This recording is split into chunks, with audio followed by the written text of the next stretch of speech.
that review. Psycho Horror Gold kind of sounds like a weird like Halloween disco record. And I mean that in a really positive way. Like I would go and buy that for my Halloween celebrations. That would be I would like to hear that disco record. That actually, I would love to see the like sequel to Xanadu that's maybe a Xanadu Saint Maud crossover, and Yeah. Psycho Horror Gold could be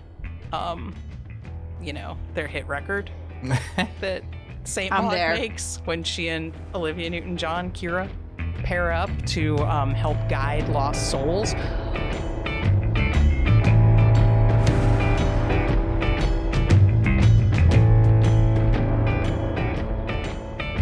Welcome back to the Celluloid Mirror. This is Sean Mannion, one of your hosts.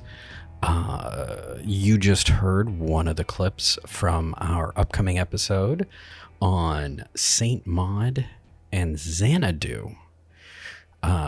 So we'll be talking next week with Alanah Rafferty about divine intervention in film, specifically as it relates to Saint Maud and Xanadu. We all gush a little bit about Xanadu. We enjoy the film. Is it a good film? What we enjoy the film. We just wanted to check in on a couple of things in this mini episode.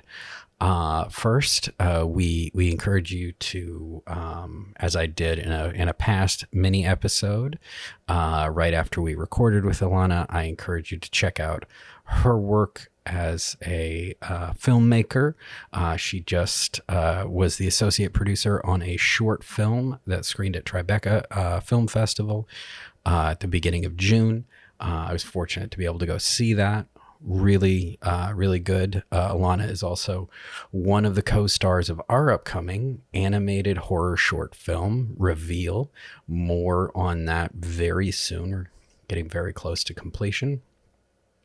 So you'll be able to see that soon.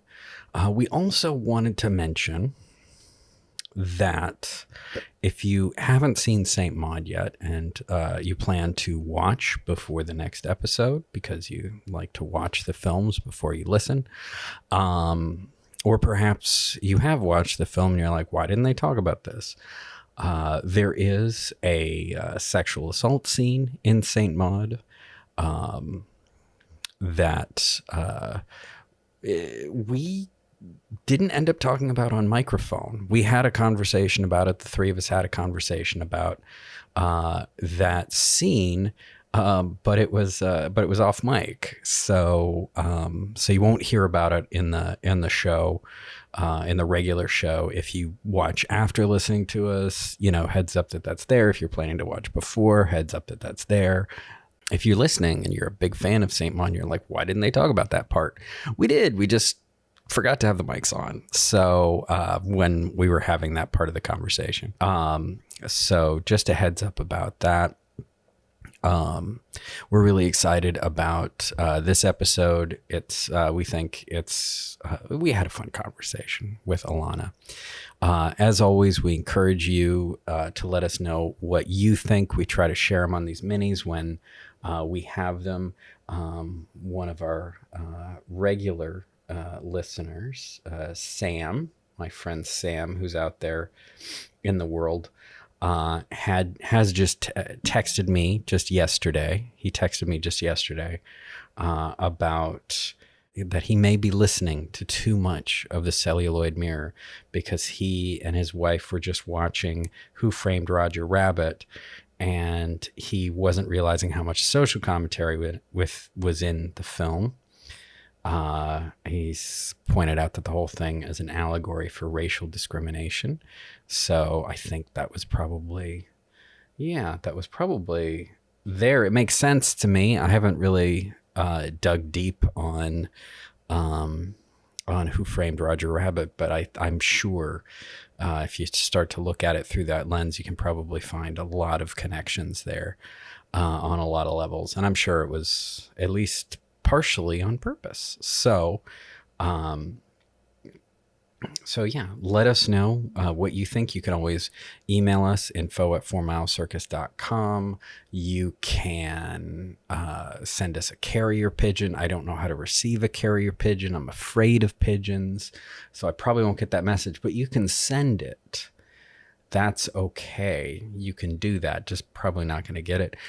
You can message us on Twitter or Instagram. We're at 4 Mile Circus. We're a little less active on Twitter right now, but we are definitely available. Happy to hear what you have to say. Agree with us, disagree with us. Think we sound like a bunch of jerks the way we talk about films. Whatever, just share it. You can also go to anchor.fm/The Celluloid Mirror, and you can leave a voicemail there. So you don't have to worry about me like reading it wrong or misstating what you said. You can misstate it for yourself. And of course, if you really want to hear more about what we're doing, more of what's coming with the Celluloid Mirror, and even have a little bit of say in what we do next, you should join our Patreon, patreon.com/4 Mile Circus. We in fact just put a post out there asking our Patreon patrons, hey, what other pairings do you think would be interesting to hear? And we often put polls up for what do you think we should do? So why don't you join there? It's like $2 a month. It's cheap. So that's what I have for you now. We're going to play one more clip from St. Maud and Xanadu. Thanks for listening. Please, as always, share, leave a rating, a review where you can. Spotify, Apple podcasts, wherever you're listening to podcasts. Let people know. The more listeners, the better. We would love to have more of y'all out there. So I'll leave you with this last clip, and we hope you enjoy our episode on St. Maud and Xanadu, coming to you next week.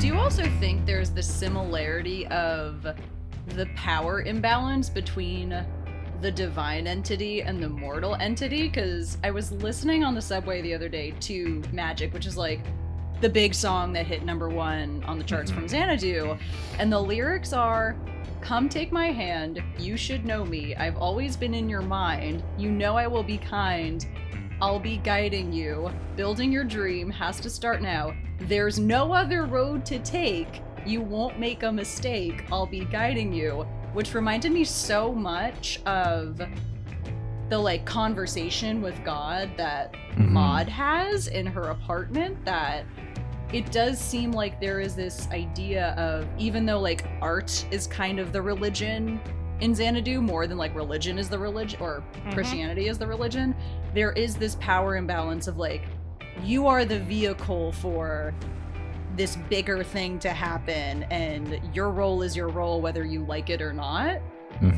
And I just found the lyrics when I was listening to the song again like very striking in terms of how much it reminded me of St. Maud.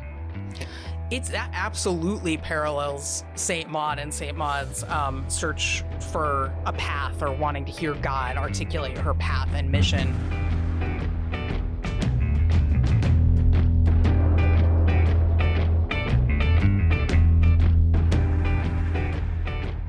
The Celluloid Mirror is a 4 Mile Circus production hosted by Nicole Solomon and Sean Mannion. Our theme music is Twisted by Kevin MacLeod. You can hear more from Kevin MacLeod at incompetech.filmmusic.io.